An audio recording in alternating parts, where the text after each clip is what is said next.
Ngayong araw nga pala guys ay may nagpagawa sa akin ng dalawang saranggola na pangbata. Kaya ito yung aking ginawa, itong papagaya at yung dipisda. Kaya iti-display na natin dito guys kung lilipad ba yung aking bagong gawa na saranggola na pangbata.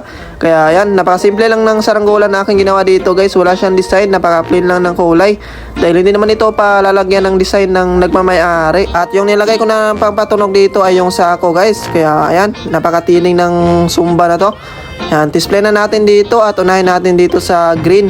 Kaya yan, ako nga pala mag-isa magpapalipan ng saranggola nito dahil wala akong kasama ngayong araw. Kaya kaya natin dito paliparin to guys dahil malakas naman yung hangin at medyo maliit lang naman itong saranggola na to. Kaya yan, tingnan natin kung nilipad ba yung ating unang saranggola na iti-display.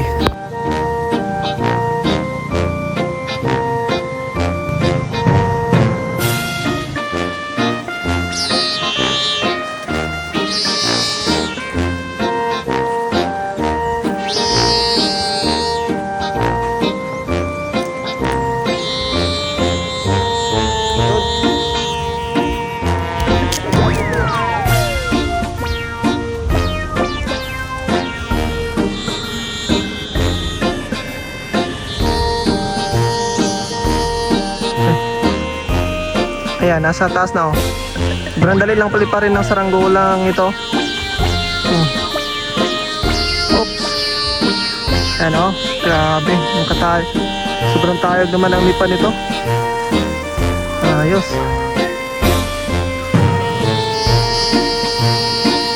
Oh.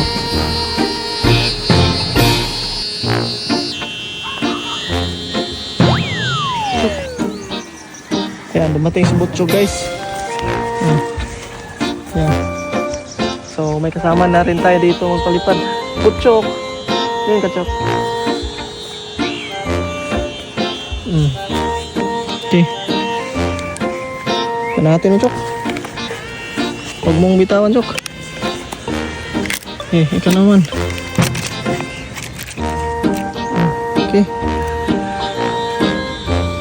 Yan o. Ayos. Ganda ng lipad.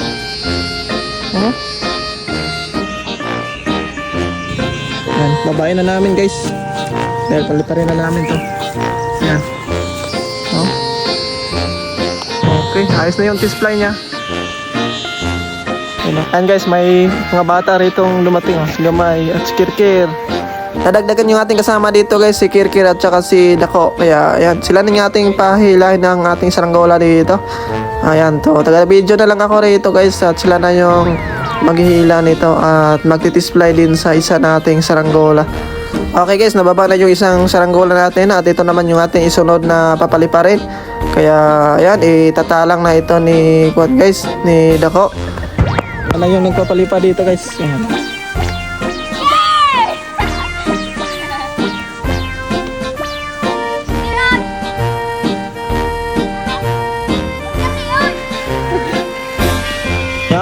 Yan na. Loh. Lipad agad guys. Oh. Balik mo. Oh.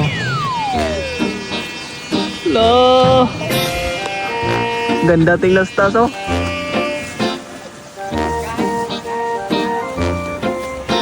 Pasulbunga. Sulbunga sa.